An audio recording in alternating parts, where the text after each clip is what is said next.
Romero goes at Devin Haney saying that he's his dad. He's real mad at Ryan Garcia because he put hands on his daughter and beat his daughter up. So Devin Haney's apparently Rolly's daughter. He's been saying that, and Rolly's just trolling. Rolly's, having fun, poking fun at all the fighters, at Ryan Garcia, at Devin Haney specifically. Obviously, that would be an interesting fight too. I feel like Devin Haney and Rolly Romero might end up fighting one day. I feel like that's such big promotion, especially if Devin doesn't necessarily, I know he has the rematch lined up, assuming he beats Jose Ramirez, which we all expect, but it would be funny to see him and Devin, Devin Haney and Rolly going at it because they don't like each other either. And I don't know, I feel like that's a weird fight because Devin's great. Devin's great. He should be able to outpoint Rolly Romero, maybe even hurt him because Rolly doesn't have the best chin in the world. Maybe Devin's not the strongest power puncher, but I still wouldn't mind seeing that as a stay busy fight, especially if Devin, at some point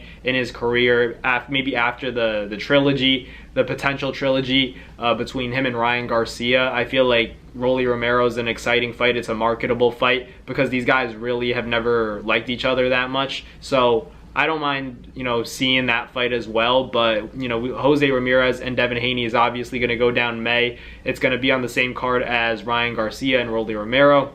Rolly was saying stuff like, I'm never going to be on a Devin Haney undercard, that's for sure. And, right now, Rolly Romero and Ryan are the main event. And Devin, he's going to have to get his name, back into that main event spot because right now he doesn't have it. And it's not because, we don't think he's great. He's a great fighter, in my opinion. I think he's very capable of beating Ryan Garcia. I've always said it was just about the game plan, honestly.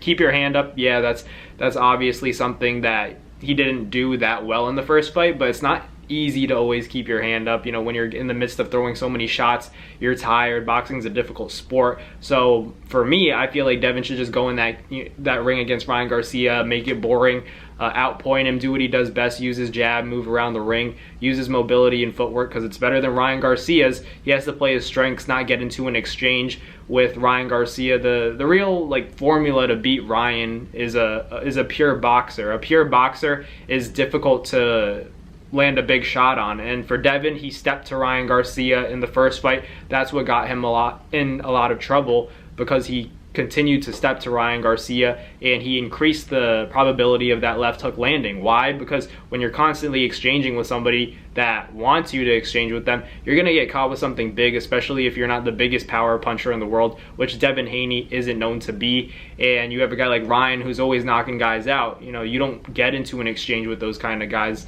You want to limit those number of exchanges, so what do? You make it a boring fight. Do whatever it takes to move around the ring, outpoint Ryan Garcia. So what? It's either do you want to win the fight or do you want to win the heart of the fans? And honestly, Devin tried to win the heart of the fans by stepping to Ryan Garcia, meeting him in the center of the ring. He didn't get the outcome he wanted and everybody clowned him. So now Devin has to take matters into his own hands and do it his way, win the fight by any means necessary, even if that means making the fight boring against Ryan Garcia, because I think he could win a rematch, but he's got to be smart. He has to avoid as many exchanges as he can, against Ryan Garcia, limit the possibility and probability of Ryan landing that left hook, and honestly, any big shot on him. So he's going to have to stay away from Ryan for the most part, keep his distance, but still keep that jab active, keep the hands active enough to the point where he's able to win rounds convincingly and stay in control of the fight. So it's going to be his footwork, maybe some of that hand speed, and just that foot speed, head speed. He's going to have it all be very explosive and dart in and out,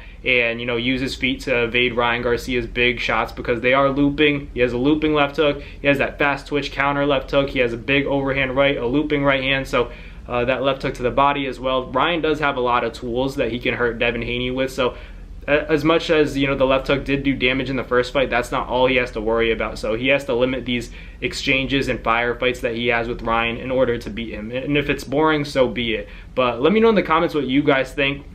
Rolly Romero went at Devin Haney. Let me know in the comments if you guys would like that fight at some point, just because it's like a good stay busy fight for both guys. I feel like they don't like each other, so I wouldn't mind seeing it. But let me know. Thank you guys for watching. Like, comment, and subscribe, and I'll catch you guys on the next Nabs Boxing video. Peace.